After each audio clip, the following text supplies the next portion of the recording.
ॐ हरिः ॐ श्रीगुरुभ्यो नमः। हरिः ॐ। ॐ शन्नो मित्रशं वरुणः शन्नो भवत्वर्यमा शन्न इन्द्रो बृहस्पतिः शन्नो विष्णुरुक्रमः। नमो ब्रह्मणे नमस्ते वायो त्वमेव प्रत्यक्षं ब्रह्मासि त्वमेव प्रत्यक्षं ब्रह्म वदिष्यामि ऋतं वदिष्यामि सत्यं वदिष्यामि तन्मामवतु तद्वक्तारमवतु अवतु माम् अवतु वक्तारम्। ॐ शान्ति शान्ति शान्तिः। ॐ सहनाववतु सहनौ भुनक्तु सह वीर्यङ्करवावहै तेजस्विनावधीतमस्तु मा विद्विषावहै। ॐ शान्ति शान्ति शान्तिः। सदाशिवसमारम्भां शङ्कराचार्यमध्यमाम् अस्मदाचार्यपर्यन्तां वन्दे गुरुपरम्परां।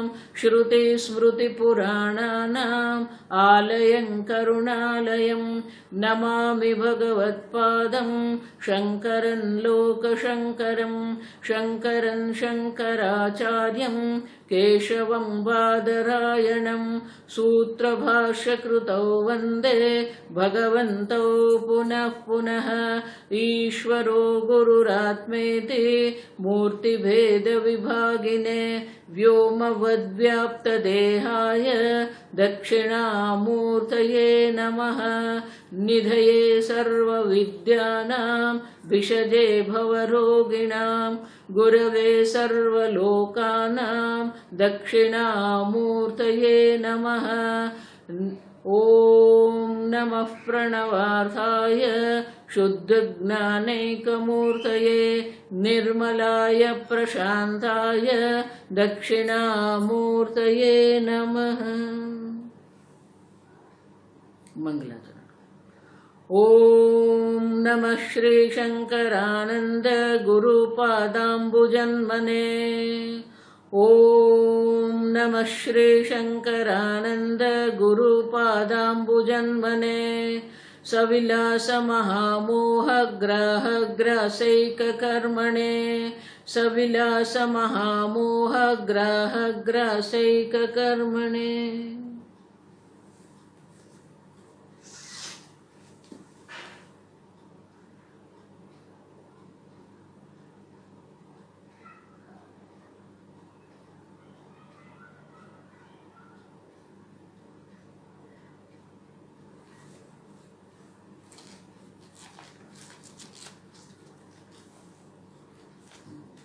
श्लोक नंबर 1 और 2। आत्मानं चेद्विजानीयात् आत्मानं चेद्विजानीयात् अयमस्मीति पूरुषः अयमस्मीति पूरुषः। किमिच्छन् कस्य कामाय किमिच्छन् कस्य कामाय शरीरं समनुज्वरेत् शरीरम् अनुसंजरेत्। अस्य श्रुतेरभिप्रायः सम्यगत्र विचार्यते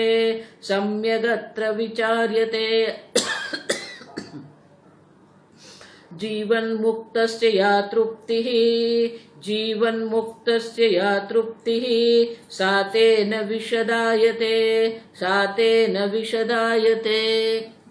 तीसरा मायाभासेन जीवेशौ करोतीति श्रुततत्त्वतः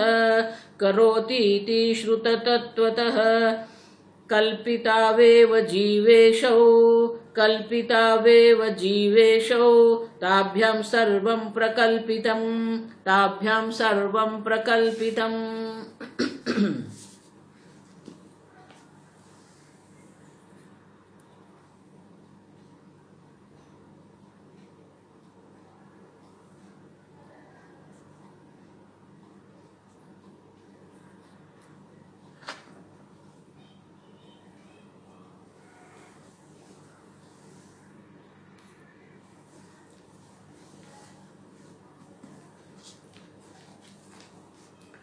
अस्याः श्रुतेः अभिप्रायः। इस श्रुति का क्या अभिप्राय है? सम्यगत्र विचार्यते। उनका अच्छी तरह हम विचार करेंगे, उनकी मीमांसा करेंगे, विश्लेषण करेंगे। क्यों? क्योंकि उनके विश्लेषण से ही हमें पता चलता है कि जीवन मुक्ति की जो तृप्ति है, जो आत्म तृप्ति है या नित्य तृप्ति जो जीवन मुक्ति की है, जीवन मुक्त पुरुष जो है उनकी जो नित्य तृप्ति है वो क्या है, हमारी समझ में आ सकता है। और कल जैसे बताया कि एक बार ये नित्य तृप्ति क्या है हमारी समझ में आ जाएगा तो जो अनित्य तृप्ति है उनके प्रति हमारे मन में वैराग्य हो सकता है। तो नित्य तृप्ति, जीवन मुक्ति की जो तृप्ति है उनकी स्पष्टीकरण के लिए ही ये विश्लेषण का हम आरंभ कर रहे हैं। और वही विश्लेषण से हमें जो श्रोता है, जो शिष्य है, वो शिष्य गण को, साधक गण को वैराग्य की प्राप्ति अवश्य होती है। तो पहले शब्द लेते हैं पदच्छेद, पदार्थोक्ति, विग्रह, वाक्य योजना। आगे कहा विचार्यते। तो इस वाक्य जो है वाक्य पर हम विचार करेंगे, उनकी व्याख्या करेंगे। तो व्याख्या किसको कहते हैं? तो टीकाकार कहते हैं पदच्छेद पदार्थोक्ति। एक एक पदच्छेद, एक एक पद का छेद करके, एक एक शब्द को, एक एक पद, एक एक शब्द, वो शब्द क्या है? जीवन मुक्ति ही। अब देखो पुरुष एक एक शब्द है, उनका अलग अलग पूरे जो श्लोक है, श्लोक में जो एक एक पद है उनको हमें अलग अलग करके देखना है। अच्छा श्रुतेर अभिप्राय। अब देखो तो श्लोक में लिखा है श्रुतेर अभिप्राय, तो पदच्छेद करेंगे तो क्या हो जाएगा? श्रुते है अभिप्राय। अब समझ आगे मैंने कहा था कि संस्कृत आवश्यक है, नहीं तो ये पदच्छेद संभव नहीं है। कई बार हमने देखा है कि इतने बड़े बड़े शब्द होते हैं और एक शब्द में ही अनेक शब्द होते हैं, तो वो पदच्छेद करना पड़ेगा। एक एक पद को अलग करके फिर क्या करना है? पदार्थ है उक्ति ही, वो पदार्थ के अर्थ जो है, वो पद का अर्थ जो है वो भी हमें कहना है। पद को भी अलग करना है, पद को अलग, शब्द को अलग करके वो शब्द के अर्थ को भी कहना है। विग्रह, वाक्य रचना। अब उसी प्रकार से विग्रह, वाक्य रचना, फिर वो विग्रह करना पड़ेगा, अलग अलग करना पड़ेगा। जीवन मुक्ति जो एक शब्द है, जीवन मुक्त है, तो उनको विग्रह करना पड़ेगा, उनको अलग करना पड़ेगा। जीवन एवं मुक्त है, जीवन मुक्त है। जो समास शब्द है या फिर जो क्रियापद है उनको अलग करके हमें समझना पड़ेगा। फिर वाक्य रचना, वाक्य की रचना भी हमें देखनी है। जीवन मुक्त से या तृप्ति ही सातेन विशदायते। पूर्ण वाक्य रचना जो है वो भी हमें समझना पड़ता है। आक्षेपस्य समाधानम। आक्षेप, ये अर्थ आप क्यों कर रहे हो, या तो फिर ये अर्थ नहीं होना चाहिए, ऐसा आक्षेप करेंगे। आक्षेप करने के बाद उनका समाधान भी हम करते हैं कि यहां ये क्यों कहा गया है। अब देखो व्याख्यान में ये 5 बात होती है, तभी हमें वो स्पष्टी भवती। स्पष्टीकरण कब होगा? वो जो वाक्य है, बृहदारण्यकोपनिषद का जो वाक्य है, जो मंत्र है, वो मंत्र को अगर स्पष्ट रूप से हमें समझना है, जीवन मुक्त की जो आत्म तृप्ति है, नित्य तृप्ति है, जो हमें समझनी है। देखो शास्त्र समझने से जो ज्ञान होता है, लेकिन जीवन मुक्त जो पुरुष है उनकी जो आत्म तृप्ति है वो क्या होती है, वो हमें समझना पड़ेगा। वो नित्य तृप्ति क्या होती है, तो वो स्पष्ट करना है। तो ये व्याख्या भी आवश्यक है। और इसीलिए पंच लक्षण है, ये पंच लक्षण व्याख्या में ये पंच लक्षण होते हैं, जिसको हम टीका करते हैं, भाष्य कहते हैं। ये 5 लक्षण होते हैं। एक एक पद को अलग करके देखना है, पद का अर्थ देखना है, विग्रह करना है, जो समास है उसका विग्रह करना है, वाक्य रचना क्या है वो देखना है। आधा वाक्य हम नहीं ले सकते हैं। देखो गीता में इसलिए ये बहुत अलग है। मैं हमेशा कहती हूं सबसे कठिन ग्रंथ अगर कोई है तो वो गीता है, क्योंकि गीता में वाक्य रचना हमें देखनी पड़ती है। कई बार ऐसा होता है कि वो वाक्य जो है पहली पंक्ति में वो वाक्य पूर्ण नहीं होता है। विषया विनिवर्तन्ते निराहारस्य देहिनः। अब देखो ये वाक्य देहिनः, जो आत्मा है, निराहारस्य, जो जीव जो आत्मा है निराहार। आहार माने कि 5 विषय ग्रहण करना है, 5 इंद्रियों के द्वारा 5 विषय को जो ग्रहण करते हैं, आख्रियते इति आहार। जो मनुष्य जो है वो निराहार है, माने कि 5 विषयों का ग्रहण नहीं करता है। अब जब वो विषय ग्रहण नहीं कर रहे हैं तो क्या होगा? विषया विनिवर्तन्ते, सर्व विषय जो है वो वापस चले जाएंगे। अब लेकिन ये वाक्य जो है वो पूर्ण नहीं है। अगली पंक्ति में जो एक शब्द है वो वहां आगे लाना पड़ता है। विषया विनिवर्तन्ते निराहारस्य देहिनः, निराहारस्य देहिनः विषया विनिवर्तन्ते, ये वाक्य रचना है। लेकिन जो दूसरी पंक्ति में शब्द है रसवर्जम, वो वहां ऊपर की पंक्ति में लाना पड़ेगा, तभी वो वाक्य रचना होगी। निराहारस्य देहिनः विषया रसवर्जम विनिवर्तन। अब देखो रसवर्जम, रस माने क्या है? अपने मन में वो विषय के प्रति जो रस बुद्धि है, जो सुख बुद्धि है, वो सुख बुद्धि की निवृत्ति नहीं होती। वो विषय ग्रहण करने का बंद कर देता है, निराहार हो गया है। लेकिन विषय के प्रति जो उनमें रुचि है, राग है, द्वेष है, उनकी निवृत्ति नहीं होती। और इसलिए भगवान कहते हैं कि विषय तो वापस चले जाएंगे, लेकिन विषय के प्रति जो रस बुद्धि है वो रस बुद्धि की निवृत्ति नहीं होती है, रसवर्जम। आप समझे? तो वाक्य रचना माने कि वो पूरी पंक्ति हमें देखनी पड़ेगी, वो वाक्य रचना हमें करना पड़ेगा। अब देखो, अब आक्षेप करना पड़ेगा, तो अब रसव की निवृत्ति कब होगी? विषय तो वापस चले जाएंगे क्योंकि विषय ग्रहण नहीं कर रहे हैं, लेकिन विषय के प्रति मन में जो रस बुद्धि है उनकी निवृत्ति नहीं हुई है। तो आक्षेप करना पड़ेगा, प्रश्न करना पड़ेगा, तो रस की निवृत्ति कब होगी? तो भगवान समाधान करते हैं। आते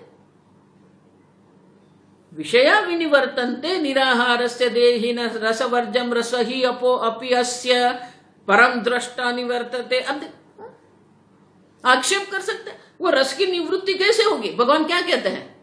रसः अपि अस्य परम दृष्टा निवर्तते। ये जो रस बुद्धि है वो परम परमात्मा, जो पूर्ण आनंद स्वरूप परमात्मा है, वो परमात्मा का जब तक दर्शन नहीं होता है, ज्ञान नहीं होता है, तब तक ये रस बुद्धि की निवृत्ति नहीं होती है। आप देखो, तो आक्षेप भी करना पड़ेगा, समाधान भी वहां मिलता है हमें। उसको क्या कहते हैं? पंचलक्षणम व्याख्यानम।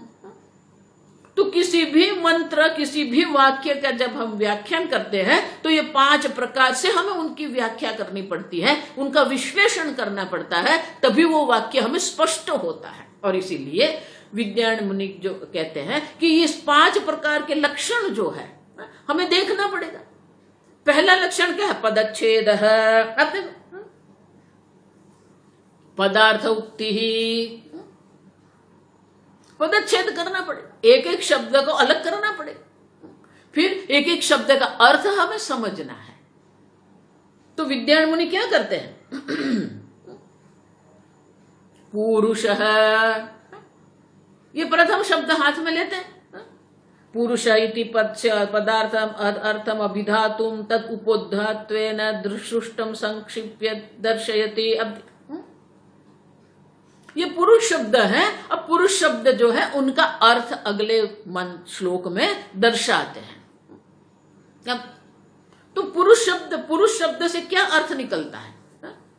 आगे जो हम 6 प्रकरण पढ़ के गए, 6 प्रकरण का अध्ययन हमने किया है, उनके आधार पर अगर हम देखते हैं तो पुरुष शब्द का अर्थ क्या है वो तीसरे श्लोक में हमें समझाते हैं। अब देखो तो क्या कहते हैं अर्थ? मायाभासेन जीवेशौ करोति इति श्रुतत्वतः। अब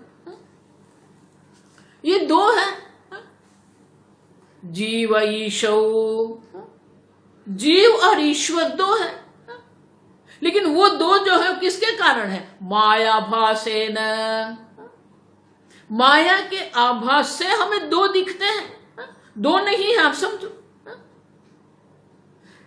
देखो इसलिए मैं बार बार कहती हूं, वेदांत ये नहीं कहता है कि 2 है और अब 1 करना है। बहुत सारे लोग कहते हैं जीव ईश्वर में लीन हो गया, लीन नहीं होना है, 2 है ही नहीं। आप समझो, आभास है ना, आभास है ना माने क्या है? कल्पित है, 2 दिखते हैं, 2 है नहीं। देखो पूरा वेदांत यही है या दिखता है? आकाश नील रंग का है या आकाश नील रंग का दिखता है? सूर्योदय होता है या सूर्योदय दिखता है? आप समझो, सूर्योदय होता नहीं है, सूर्य का उदय नहीं हो रहा है, उदय दिख रहा है हमें। सूर्य का उदय भी नहीं है, अस्त भी नहीं है, लेकिन पृथ्वी के जिस स्थान पर हम खड़े हैं उस स्थान से हमें सूर्योदय दिखता है, सूर्योदय होता नहीं है। आप समझो, जिस स्थान पर हम खड़े हैं और हमारे जो स्थान है, हमारी जो मर्यादा है, वो मर्यादा की दृष्टि से अगर हम देखते हैं तो हमें सूर्योदय दिखता है, सूर्योदय होता नहीं है। अब समझो, उसी प्रकार से मायाभासेन जीवेशौ,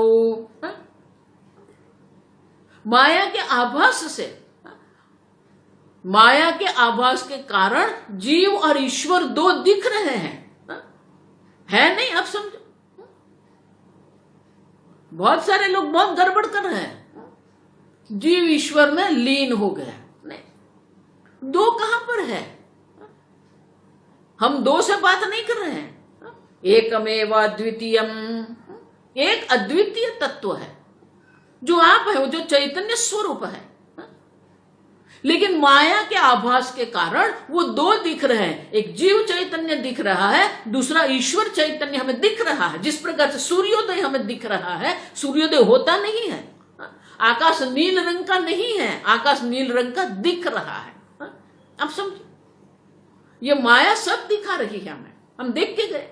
माया की जो अचिंत्य शक्ति है, वो अचिंत्य शक्ति के कारण ये सब हमें दिख रहा है, लेकिन हम उसको है मान रहे हैं, सत्य मान के चल रहे हैं।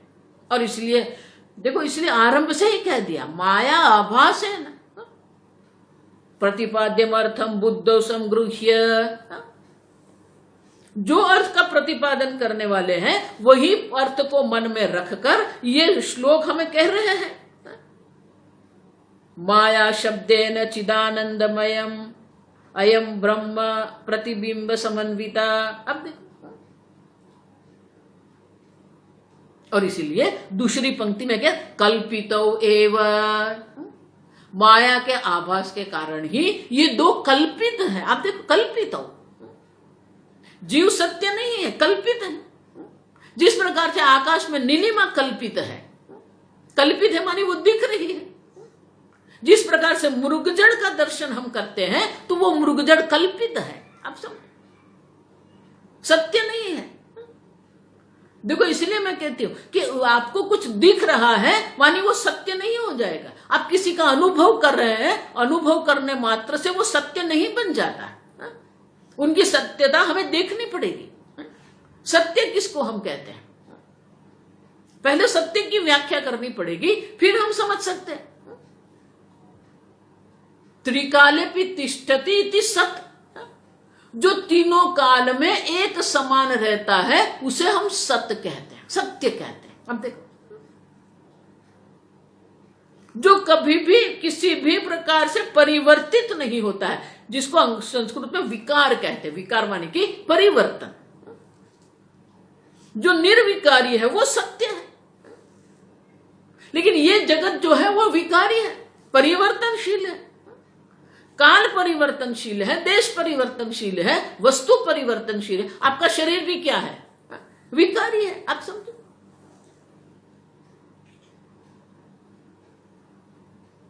तो जगत जो हमें अनुभव में आ रहा है, इससे वो सत्य नहीं पुरवार होता है। अगर वो विकारी है तो वो सत्य नहीं है। इसीलिए भगवान 15वें अध्याय में कहते हैं, न रूपमस्य तथा एव उपलभ्यते। ये अव्यय है, ये संसार वृक्ष अव्यय है, सतत परिवर्तित हो रहा है, अनादिकाल से ये चल रहा है, लेकिन उनकी कोई सत्यता नहीं। भले वो अनादिकाल से ये जगत चक्र चल रहा है, सृष्टि चक्र चल रही है, लेकिन वो अनादि है होने पर भी वो क्या है? सत्य नहीं है। क्यों? तथा एव न उपलभ्यते। जिस प्रकार से कल आपने मुझे देखा था, उसी प्रकार से आज मैं नहीं हूं। मेरा शरीर भी बदल गया, मेरा मन बदल गया, मेरी इंद्रिय बदल गई है। अब समझो, लोग कितने सालों के बाद, वर्षों के बाद मिलते हैं और फिर कहते हैं आप तो वही के वही है। नहीं, न रूपमस्य तथा एव। तथा मानी ऐसा कि ऐसा आप नहीं देखते हैं, वो परिवर्तित है, परिवर्तनशील है, विकारी है। आप समझो, अनुभव सत्य नहीं पुरवार करता है, और इसीलिए कहते हैं कल्पितो एव। आप जीव है, मैं जीव हूं, मैं अल्प हूं, मेरा जन्म हुआ, मेरी मृत्यु होगी, ये आपका अनुभव है, लेकिन इसके कारण ये सत्य हो गया नहीं। आप समझो, और इसलिए कहते हैं माया शब्दे। ये माया शब्द के द्वारा क्या कह रहे हैं? चिदानंदमय अब्रह्म प्रतिबिंब समन्विता सत्व रजो तमो गुणात्मिका जगत उपादान भूता प्रकृति उच्यते। अब देखो ये बहुत सुंदर है। बृहदारण्यक उपनिषद का ये वाक्य है, आत्मानं चिद विजानीयात्। ये वाक्य है बृहदारण्यक उपनिषद का। अब बृहदारण्यक उपनिषद का जो वाक्य है, उनका पदच्छेद करना है और पद का अर्थ कहना है, और उसके लिए विद्यामुनि भारती तीर्थ जी ये श्लोक हमें कह रहे हैं, मायाभासेन जीवेशौ। अब वो जो श्लोक है, आप समझो, ये तीसरा जो श्लोक है, वो श्लोक को अगर हमें समझना है तो हमें भी वही व्याख्यान करना पड़ेगा, उनके एक एक शब्द को समझना पड़ेगा, पदच्छेद करना पड़ेगा, पदार्थ उक्ति मान के पद के अर्थ का शब्द के अर्थ कहना पड़ेगा। अब तक बहुत सुंदर है ये। बृहदारण्यक उपनिषद के मंत्र को समझने के लिए विद्यारण्य मुनि स्वयं ये व्याख्यान कर रहे हैं, और विद्यारण्य मुनि ने जो श्लोक लिखा है उनका व्याख्यान हम कर रहे हैं, और वो व्याख्यान में उनके जो शब्द श्लोक है, वो श्लोक में पहला शब्द है माया। अब माया का अर्थ हमें देखना पड़ेगा। तो टीकाकार क्या कर रहा है, समझ में आया?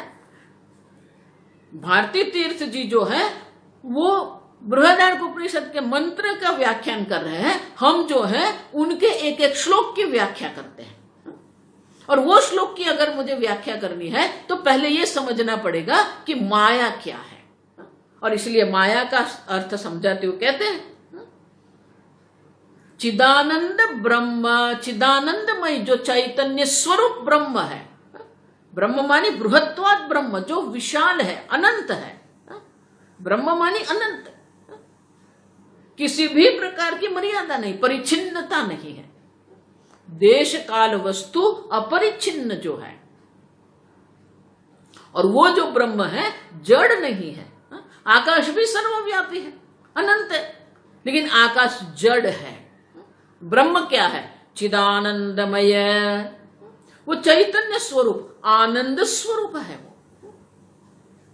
आप समझ, और इसलिए कहते हैं चिदानंदमय ब्रह्म प्रतिबिंब समन्विता। वो जो चैतन्य स्वरूप ब्रह्म है, उनका प्रतिबिंब जो है, और वो प्रतिबिंब के साथ क्या होता है? सत्व रजस तमो गुणात्मिका जगत उपादान भूता।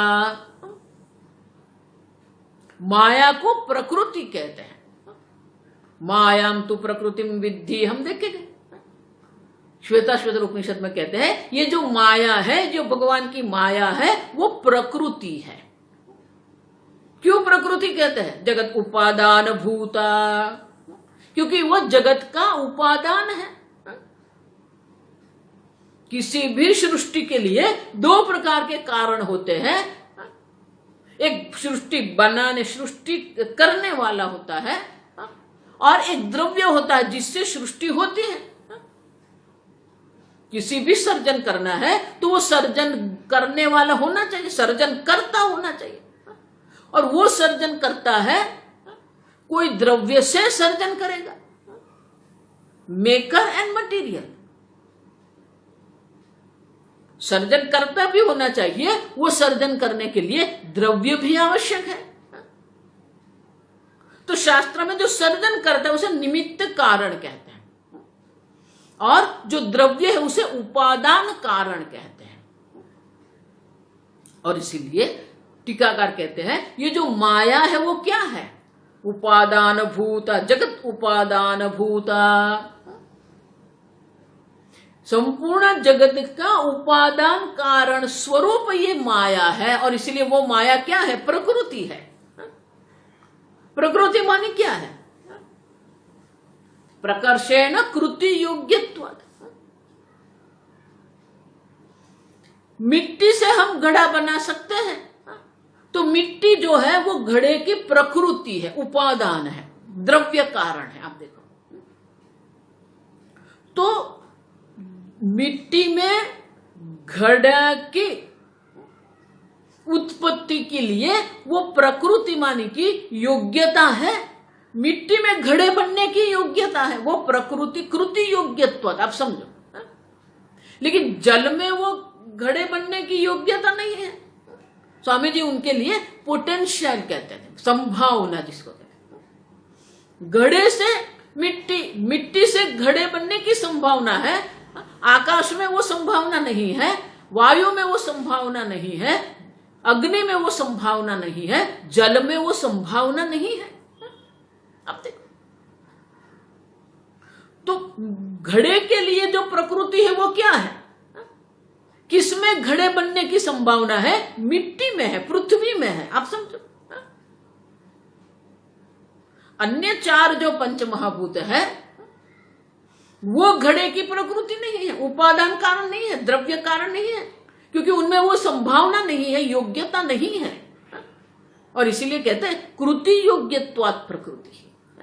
वो कृति, वो रचना होने की संभावना, योग्यता मिट्टी में है।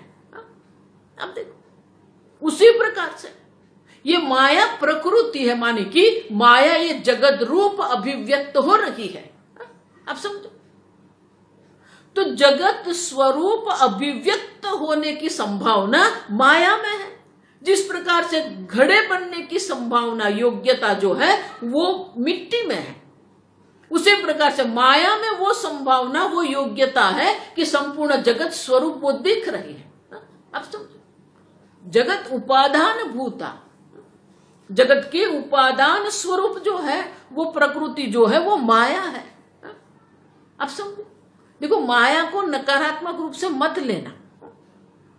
बहुत सारे द्वैतवादी जो है वो माया को नकारात्मक रूप से लेते हैं, ये भगवान की माया है। नहीं, माया तो प्रकृति, आप समझो। ये माया की प्रकृति है कि आपके पास ये शरीर है, आप समझो। आपके माता पिता है, वो प्रकृति। आप देखो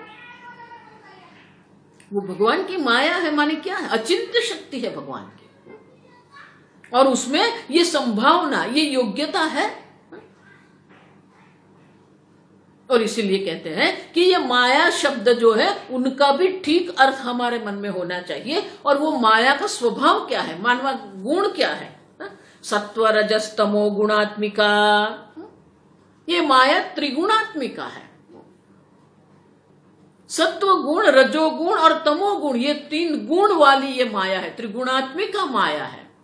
और वो माया प्रकृति है, क्योंकि माया में ये जगत बनने की संभावना है, ये जगत बनने की योग्यता माया में है। प्रकृति ही उच्यते। अब वो जो माया त्रिगुणात्मिका जो माया है, उससे क्या होता है? साच सत्व गुण से शुद्धि अविशुद्धिभ्याम द्विधा विद्यमाना। वो जो माया है सत्व गुण से शुद्धि अविशुद्धिभ्याम द्विधा विभज्यमाना।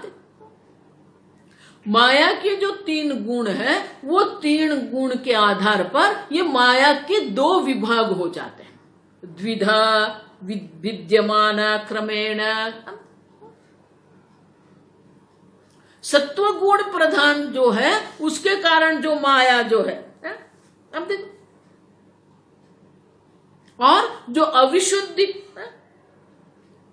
अविशुद्ध माने अशुद्ध जो सत्व गुण है, उसके कारण क्या होता है? विद्याच अविद्याच। वो प्रकृति जो त्रिगुणात्मिका प्रकृति है, उनके 2 विभाग हो जाते हैं। एक शुद्ध सत्व है, एक शुद्ध सत्व है, एक अशुद्ध सत्व है। जो शुद्ध सत्व उसको माया कहते हैं, जो अशुद्ध सत्व है उसको हम अविद्या कहते हैं। देखो ये सब हम देख के गए हैं। तो शुद्ध सत्व के कारण क्या होता है? माया च विद्या च भवती। ये 2 बन गए, माया में ये 2 हो गए, आप समझो।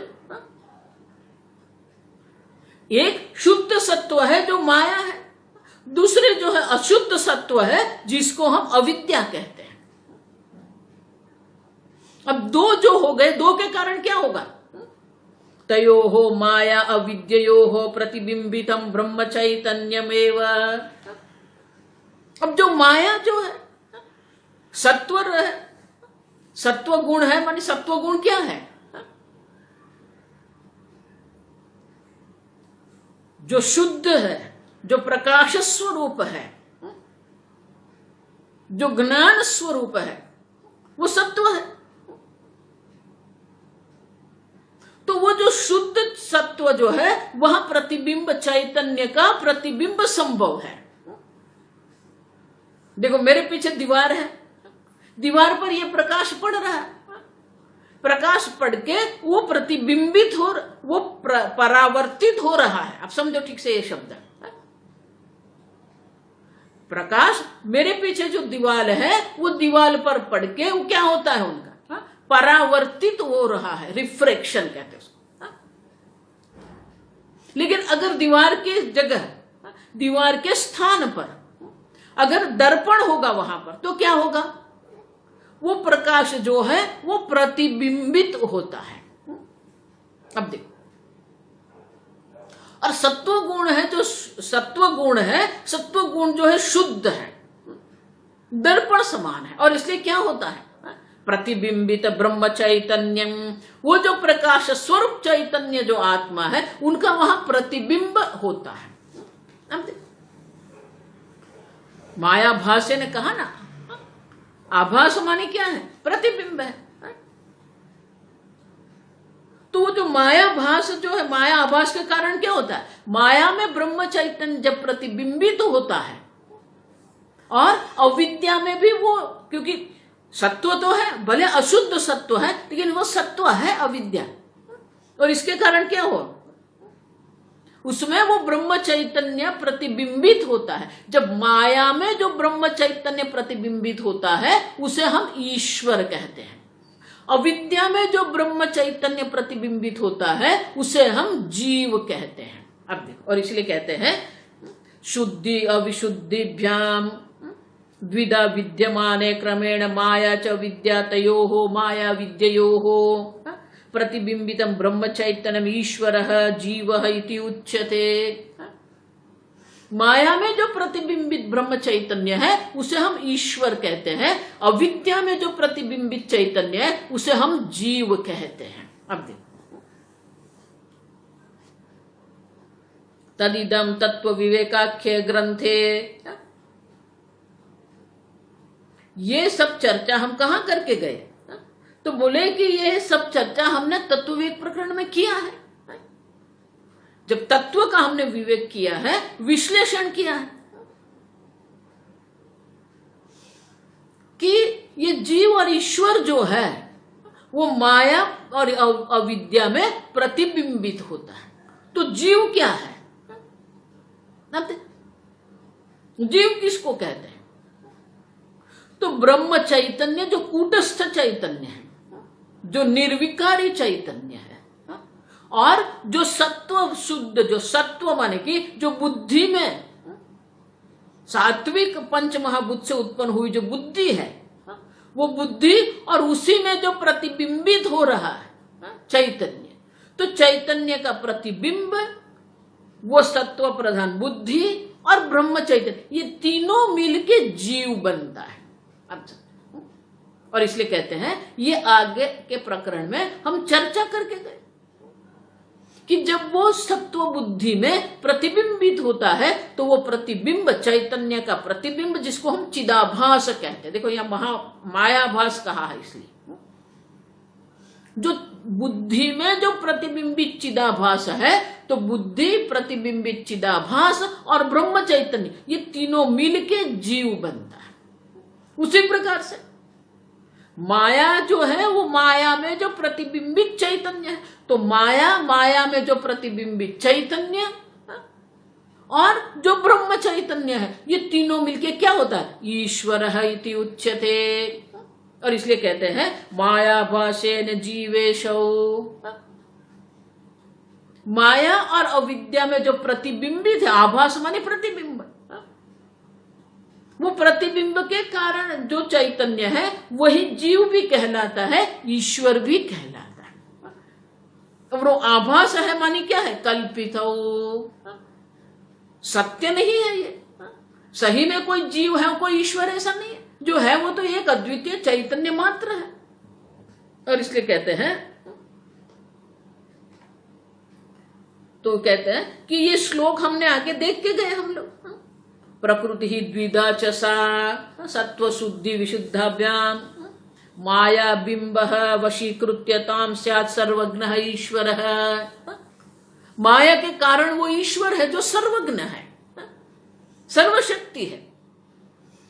अविद्यावशगत अन्यः तत् वैचित्रादनेकधा। अविद्या जो है वो अविद्या के वश होने के कारण वो अनेक जीव बनते हैं, अनेकधा, अनेक सूक्ष्म शरीर है, अनेक बुद्धि है, हर एक बुद्धि में चैतन्य प्रतिबिंबित हो रहा है, और जितने भी वो प्रतिबिंब है उतने जीव बन गए, अनेकधा। अब वैचित्र, वैचित्र विचित्रता भी है। क्यों? अनेक प्रकार के जीव है, आप समझो। साकारण शरीरम स्यात् अविद्या, जो अविद्या है, जो कारण शरीर है, उसमें जो प्रतिबिंबित हो रहा है और इसके कारण अनेक प्रकार के जीव है। प्राज्ञः तत्र अभिमानवान।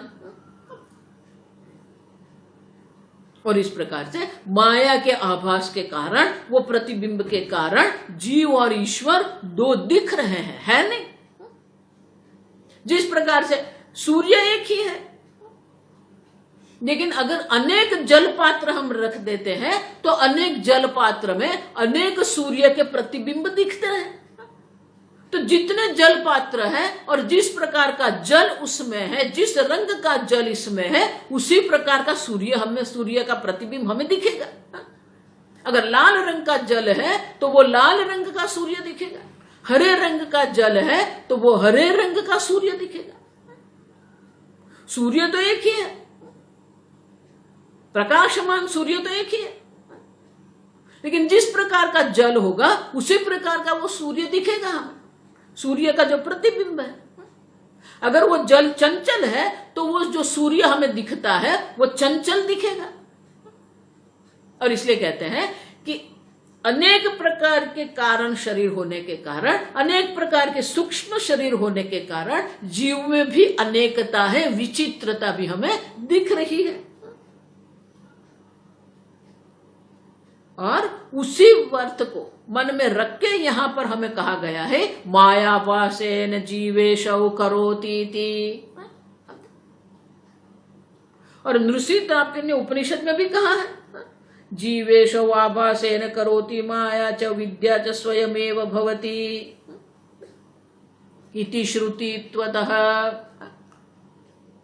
भारती तीर्थ मुनि कहते हैं ये मैं नहीं कह रही, श्रुति माता कह रही है, ये मेरा अभिप्राय नहीं है, आप समझो, ये मेरा अपना विचार नहीं है। देखो आगे हम देख के गए कि अगर आप कोई अर्थ कह रहे हैं तो वो अर्थ के लिए श्रुति प्रमाण है, तो आपको श्रुति बतानी पड़ेगी। और इसलिए यहां कहा श्लोक में करोति इति श्रुतित्वतः। भारतीय तीर्थ मुनि कहते हैं मैं नहीं कह रहा हूं, ये श्रुति कह रही। कहां कह रहे हैं? नृषिः उत्तर तापनीय उपनिषद जो है वह कहा है जीव ईशौ आभासेन करोति माया च विद्या च। ये उपनिषद है, वो उपनिषद में ये कहा गया है स्वयमेव भवति इति श्रुति ही प्रवृत्ता। श्रुति में इस प्रकार से हमें दर्शाया है कि माया और अविद्या है, और माया अविद्या के कारण ही एक सत्व शुद्ध सत्व है, भी दूसरा अशुद्ध सत्व है। सत्व तो दोनों है, लेकिन एक शुद्ध सत्व जो माया है, दूसरा अशुद्ध सत्व है जो अविद्या है। और शुद्ध सत्व माया के कारण ईश्वर है, और अशुद्ध सत्व के कारण जीव है, अविद्या के कारण। हम और इसलिए कहते हैं इति श्रुति ही अपि अतः जीव ईश्वरयोः माया कल्पितत्वम्। और इसलिए कहते हैं इसके कारण ही हम समझ रहे हैं कल्पितौ एव। ये दोनों जो है कल्पितौ एव, पदच्छेद करना पड़ेगा यहाँ, कल्पितावेव। कल्पितावेव शब्द नहीं है, पदच्छेद करना पड़ेगा, कल्पितौ एव। जीव और ईश्वर दो है, देखो इसलिए द्विवचन चल रहा है। जीवेशौ रामः रामो रामाः, द्विवचन। उसी के कारण कहते हैं जीव ईशौ कल्पितौ, जीव और ईश्वर दोनों कल्पित है।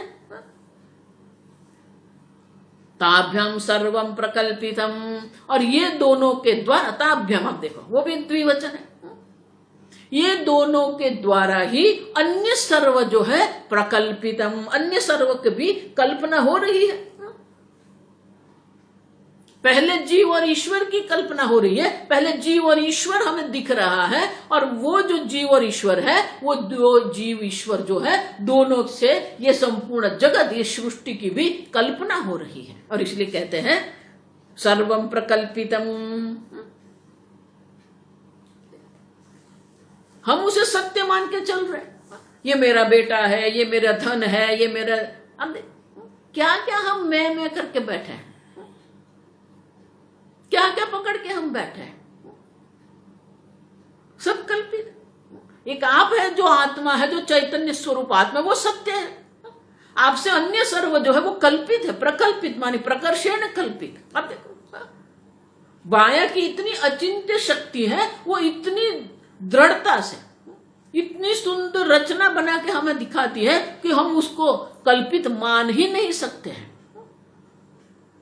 क्योंकि हमारी बुद्धि जो है वो हमेशा सुंदरता, रचना, व्यवस्था, शिस्त, उनके आगे बिल्कुल नमन करती है। कहीं पर भी हम व्यवस्था देखते हैं, अब समझे, हमारी बुद्धि जो है उसे तर्क, व्यवस्था, प्रकल्पित, प्रकर्षण इतनी अच्छी तरह ये जगत की कल्पना की गई है, इतने अच्छी तरह ये अनेक जीव हमें दिख रहे हैं, तो हम उसे सत्य मान लेते हैं, उसे हम मिथ्या मानने को तैयार नहीं है। अब समझे, हम उसे सत्य मान के ही चल रहे हैं। और इसीलिए श्रुति माता को आके कहना पड़ता है प्रकल्पितो एव, ये दोनों कल्पित है। अब जब जीव और ईश्वर कल्पित है तो जीव और ईश्वर के कारण जो जगत बन गया है वो जगत भी क्या सत्य हो जाएगा? नहीं, कल्पित, सर्वम प्रकल्पितम। आप समझो, संपूर्ण सृष्टि जो है हमें दिख रही है। विश्वम दर्पण दृश्यमान नगरी, दर्पण में हमें जो नगरी दिख रही है वो कल्पित है, सत्य नहीं है। उसी प्रकार से माया में ये प्रतिबिंबित, जिस प्रकार से दर्पण में प्रतिबिंबित नगर हम देख रहे हैं, उसी प्रकार से ये प्रतिबिंबित हम जीव देख रहे हैं, प्रतिबिंबित ईश्वर देख रहे हैं, और प्रतिबिंबित जीव और ईश्वर से ये संपूर्ण जगत हम देख रहे हैं। देखो, मैंने इसलिए कहा पहले से यही है, एक अद्वितीय चैतन्य मात्र है। हम ऐसा नहीं कहे कि पहले सत्य और फिर मिथ्या हो जाएगा, नहीं। हम ऐसा नहीं कहे पहले दो है और फिर एक हो जाएगा, दो है ही नहीं, दोनों जीव ईश्वर कल्पित हो। एक अद्वितीय चैतन्य मात्र जो आप है, आपसे अन्य कुछ चैतन्य है ही नहीं, दूसरा चैतन्य संभव नहीं है। आप समझो ठीक से ये, अगर दूसरा चैतन्य ही संभव नहीं है तो जीव चैतन्य ईश्वर चैतन्य दो कैसे चैतन्य आप बना देंगे? दो चैतन्य संभव नहीं है। आप समझो, आप चैतन्य स्वरूप हो तो आप भी जानते हो, आप अपने आप को जड़ के रूप में नहीं देख रहे हो। मैं हूं जब आप कहते हैं तो मैं मानी जो है वो क्या है? चैतन्य है। और हूं माने क्या? वो सत है। सत और चित आप है। आप समझो, आप सत्य चैतन्य है। आपसे अन्य जो भी कुछ है वो क्या है? दृश्य है, जड़ है, अनित्य है, विकारी है। यदृश्यम तज्जड़म तदनित्यम। अब समझो, अगर ईश्वर को भी आप दर्शन कर रहे हैं तो ईश्वर भी दृश्य कोटि में आ जाएगा। अगर वो दृश्य कोटि में ईश्वर आपका आ गया, बहुत बड़ी गड़बड़ है। आप समझो ये ठीक से, ईश्वर को भी हम दृश्य कोटि में रख देते हैं। अगर ईश्वर भी दृश्य कोटि में आ गया, यदृश्यम तज्जडम। अब देखो, महाराज श्री इसलिए हमेशा कहते थे अगर ईश्वर आपसे अलग है तो आप तो चैतन्य स्वरूप आत्मा है, आपसे अलग अगर ईश्वर है तो वो ईश्वर जड़ बन जाएगा। आप समझो, ईश्वर आपसे अलग रहेंगे तो वो ईश्वर जड़ बन जाएंगे। और आप अगर ईश्वर से अलग है तो ईश्वर तो अनंत है, और आप ईश्वर से अलग हो जाएंगे तो आप अल्प बन जाएंगे। समझ में आता है? ईश्वर जीव से अलग हो जाएगा तो वो जड़ हो जाएगा, जीव ईश्वर से अलग हो जाएगा वो अल्प बन जाएगा। अब समझो, तो जड़ता जो है वो नहीं है, अल्पता नहीं है। इसलिए आगे मैंने कहा ना, ब्रह्म मानी क्या है? पूर्णत्व, जो बृहत्व, जो अनंत है। आप वो अनंत चैतन्य स्वरूप है। जड़ता भी जहां नहीं है, अल्पता भी जहां नहीं है, वो अनंत चैतन्य स्वरूप आत्मा आप है। आप समझो, न जड़ता है, न अनेकता है, न अल्पता है। अब वो चैतन्य स्वरूप आत्मा है, लेकिन वो माया के कारण, ये माया के कारण दो बन गए, एक जीव और दूसरा ईश्वर।